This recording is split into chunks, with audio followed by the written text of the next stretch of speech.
Hey guys, in this video I'm going to do a quick little comparison review between the HTC Desire I smartphone versus the Sony Xperia Z2. Now starting off from the display, the Sony Xperia Z2 comes with a 5.2-inch screen, which is also the same here on the HTC Desire I 5.2-inch screen. You can see both displays are extremely good, detailed screens. Both devices have extremely great displays, extremely great amount of PPI there. So display wise, both are extremely great. Colors look extremely great. And then also if we talk about the build quality, the Sony Xperia Z2 of course is made up of glass, which sucks because you can see that my Sony Xperia Z2 is kind of like effed up. You can see it's broken. So that is the thing that is wrong with Sony phones, because they use glass on the back. But you have to use a pouch. Pouch or a casing is must if you have a Sony phone. And then also you can see that it is, if you can drop your phone, if you accidentally drop your phone, your Sony phone Z or Z1 or Z2 or Z3, this will going to be break. And this is going to break and it will look horrible like this. So you have to use a pouch with that. So design wise, I don't like the Sony phones because they use a lot of glass there, and of course without pouch it looks sexy, but at the same time the consequences are there. While of course on this device there's no glass used. This is just hard matte finish there. It looks extremely great, boxy but sexy. That is something that I call this device, and you can see that it feels very great in hand. And that is why it can slip easily from your hand, so you have to use a pouch with this device too. But of course I'm pretty sure if you drop this device there will be no glass breaking. Of course, like you drop this like this, there is no glass shattering on the back. Only the glass is on the front, which is pretty you can say that it is pretty good to take a lot of shots. Of course, Gorilla Glass there. And of course if you talk about the full build here, we have the power button and the volume button on the side, then the SIM card slot, then the micro SD card slot on the charging slot actually on this side. If we look at this charging slot, and then also, and you can see this is the micro SD card slot, and this is the SIM card slot. And then we also do have the 20.7 megapixel camera on the back with the Sony logo. So design wise it's just okay. I'm not that much quite satisfied with this design. Xperia Z3 is a little bit better with slimmer design, but still both are same in terms of the specs. Then also we have this dedicated camera button to take photos.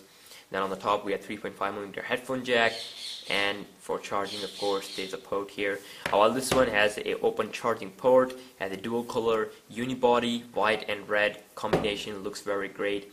Then 3.5mm headphone jack on the top, as 13 megapixel camera on the front with dual LED flash, then the same camera on the back. So it's the world's best selfie phone, HTC's first selfie-centric phone. Then also looks extremely great, and weight wise Xperia Z2 feels a little bit heavier as compared to this one. This is lighter. And then also we have the power button right at the point where you can easily reach it. And then also we have just above the power button we have the volume rocker keys. And then on the side we have the SIM card and the micro SD card slot. And on the back of course we have the HTC logo and the HTC logo on the front, just like we have the Sony logo on the front, on the top. So anyways, if we compare the HTC Desire I to this one in terms of internal specs, this is coming with the 2.3 GHz Snapdragon 801, same Snapdragon 801, 2.3 GHz inside of this. Both have same Snapdragon 801 processor, and both are very fast. If we look at the performance, this is the HTC Sense UI, Sense 6 UI with the Android 4.4.4 KitKat. Well, this one is using the Sony Timescape UI, and this one is having a 3 GB of RAM, while this one is having a 2 GB of RAM, so 1 GB of RAM more on the Z2. Then if we go here into the settings options, then about phone, software information, you can see it is running Android 4.4.4 KitKat version with the HTC Sense 6.0. Let's just zoom in here. You can see that. While the Xperia Z2, if we go here into the settings, then about the phone, this is running Android 4.4.4 KitKat. So both are on the latest version of their respective software updates, of course, complete stock, which is extremely great, and both are very fast in terms of software, and you can also play a lot of HD games without any kind of lag. Both are capable enough to run games at good FPS.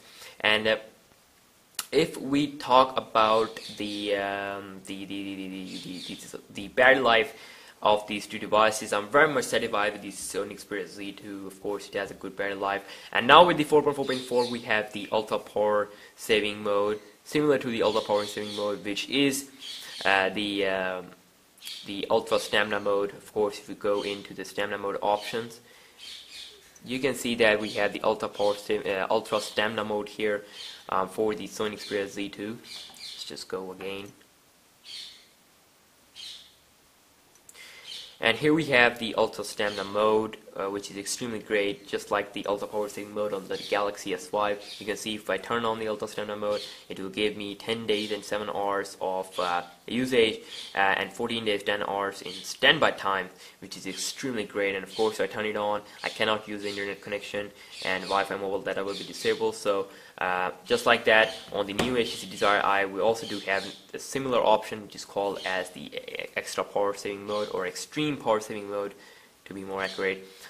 If we turn it on, you'll get some normal options like this: messaging, phone, no Wi-Fi, but you'll get good battery life out of your device, greater standby time. So that is something available on both of the devices with the 4.4.4 KitKat. So, and of course, if we talk about the camera here, let's talk about the camera features there. So I've done some 1080p tests and some camera comparison detailed on my channel. You can check out if you want to see that. But here, I want to compare them side by side with their respective features opened. So, of course, on the HTC Desire Eye, you can capture photos with this, with and without flash. You have some normal options here, like scene. You can change it from fast full HD to slow motion video, and some other modes if you want to check out. Then also, if you go here into the settings, you can mess up with some makeup level, some other camera options. You can set some voice capture, touch to capture things. Then also you can change the resolution, self timer, image adjustment. Then video quality, you can see the HTC Desire Eye can only record HD 1080p video, up to 1080p video, while the Sony Xperia Z2 can record a 4K video, which is extremely great. And you can see that. And you can quickly switch to the selfie mode. Of course, the same 13 megapixel camera with dual LED flashes on the front, with the same amount of features like we have on the back camera. Same menus, same, everything is same, nothing is different in front-facing camera. Both are the same. While this one is having a 2.2 megapixel front-facing camera, which is not that much good as compared to this one. And you can see we can touch to focus and then capture photos without any problem. And then also you can go into different modes, multi-camera, time-shift video, live on YouTube, live on YouTube feature there, background defocus, some extremely good features there, 4K video recording to record ultra high-end video, which is extremely great feature there.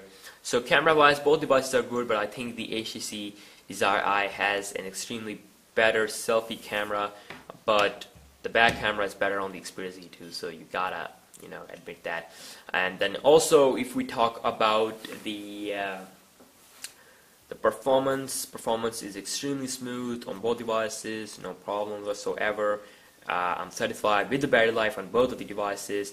Xperia Z2 has 3200 mAh battery, if I'm accurate, and then also 3200 mAh battery, and this one has a 2400 mAh battery. So you can see both are using a 1080p HD display, but this one is having an extremely big battery. That's why it has a better battery life than this one.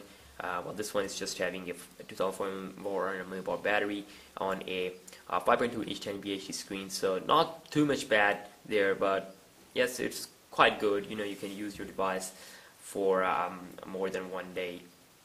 That's pretty much sure about that. So I think the battery life can be improved on the Desire Eye with a firmware update. So Just a quick little comparison here. Thank you so much for watching, and be sure to like, comment, and subscribe. I'll see you next one. Peace out.